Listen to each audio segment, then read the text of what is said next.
अगर आप भी चाहते हैं कि आपन म्यूजिक के वीडियो सबसे पहले आप तक पहुंचे, तो लाल बटन को दबाकर चैनल को सब्सक्राइब जरूर कर ले और साथ में बेल आइकन को दबाना ना भूलें। बोलो बोलो बाबा बैजनाथ की शिवरात वाली रतिया, शिवरात वाली रतिया,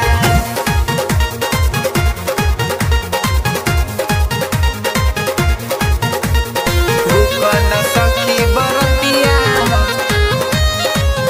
शिवरात वाली रतिया, भूखन सखी बरतिया हो शिवरात वाली रतिया, रात वाली रतिया, भूखन सखी बरतिया हो शिवरात वाली रतिया, सुना न बतिया, सुना न बतिया, सुना न बतिया, भूखन सखी बरतिया हो शिवरात वाली रतिया, भूखन सखी बरतिया हो शिवरात वाली रतिया,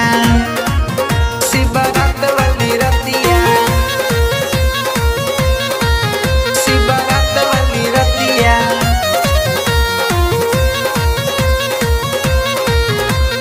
भूखन सखी बरतिया,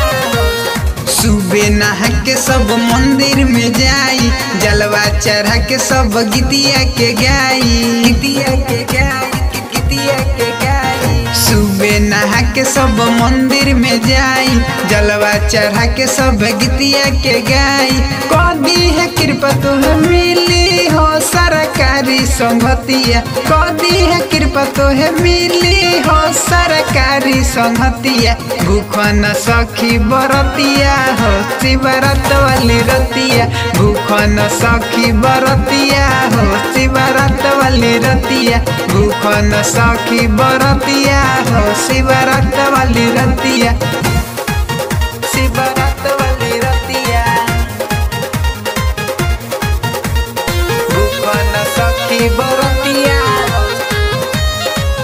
शिवरात वाली रतिया, राइटर सिपू के लिखल है गानावा, लालू साजन जी सुनाबे भजनावा, भजनावा,